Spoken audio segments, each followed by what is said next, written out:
He looks like this. Hey everyone, May is just a couple days around the corner, and with May comes Asian American and Pacific Islander Heritage Month. Now, when these months come along, it is a great time to really get out there and try to find any new and great books that are from diverse authors and illustrators and really help celebrate the different cultures we have in our country. If you've seen my videos before, then welcome back, and if you are new here, my name is Susan Jones. I am a former K-2 literacy teacher and first grade teacher who now spends a lot of time making videos like this on YouTube. I upload a video every Thursday and Sunday where I share activities, ideas, freebies, lessons, whatever, things that you can take and use in your classroom right away. My goal is always to make your teaching life just a little bit easier. So now that you're here, go ahead and like this video, subscribe to my channel, and let's get started. The first book I want to share was new to me, and it's actually relatively new. I believe it came out in 2019, and it is called Bear Came Along. Now, this book was written by Richard Morris, but the illustrator is why this book is included.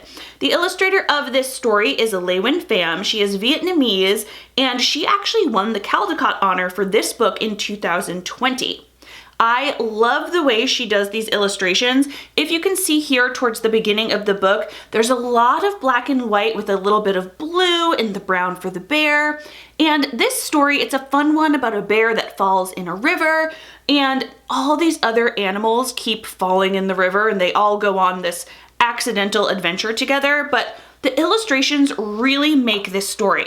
And as you can see, as the story continues, more and more color gets added into the story. And in fact, at the very end, the same map that they had at the beginning is now here in full color. This is such a fun one, and I'm telling you, the illustrations make this story. My own two boys love to flip back and forth from the map at the beginning.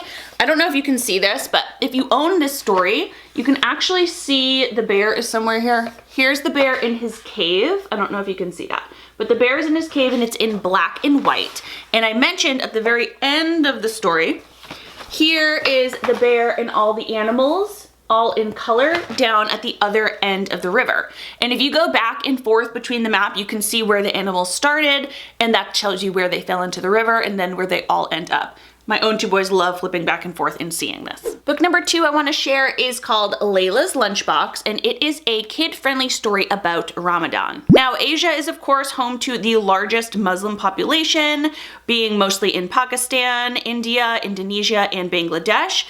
And actually, Ramadan this year, it always falls in the spring, sometimes March and April, other times April through May. But this year it started on April 12th, and it is going until May 12th.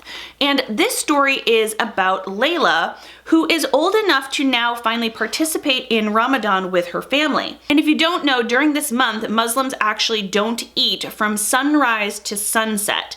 It is a month-long celebration where they count their blessings, and they don't eat during the day. So in this story, Layla is participating in Ramadan for the first time.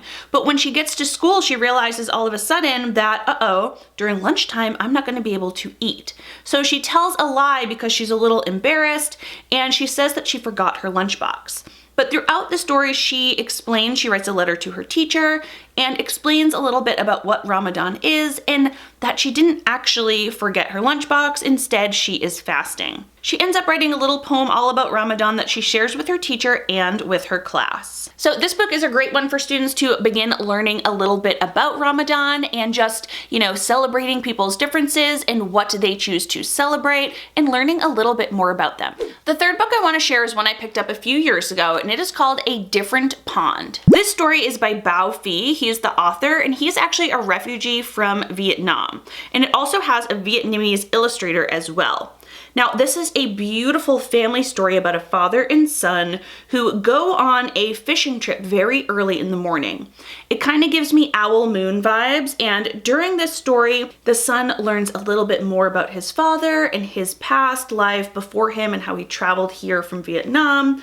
And it just is a great book all about appreciation and hard work. This book really illustrates the hard work and struggle that immigrant families have had to go through, and just the appreciation that, the young boy grows for his father is just so heartwarming in the story.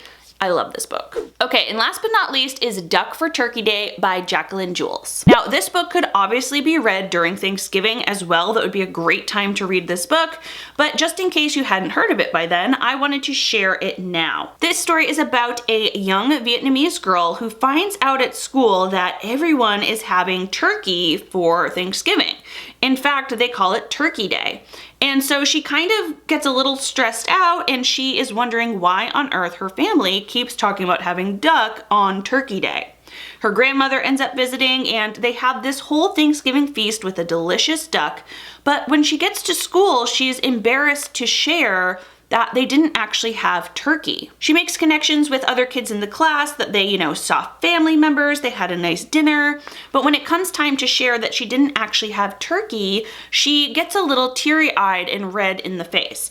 So she explains that she has duck, and when she thinks everyone might make fun of her or not understand, instead all the other classmates share the other types of meals that they had.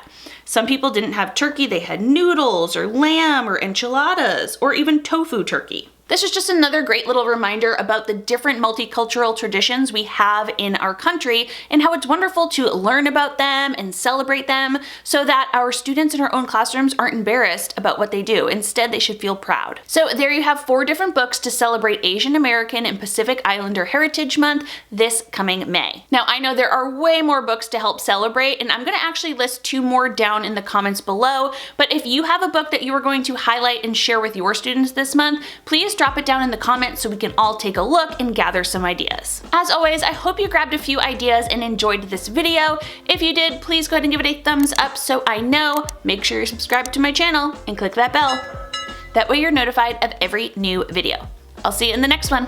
Bye.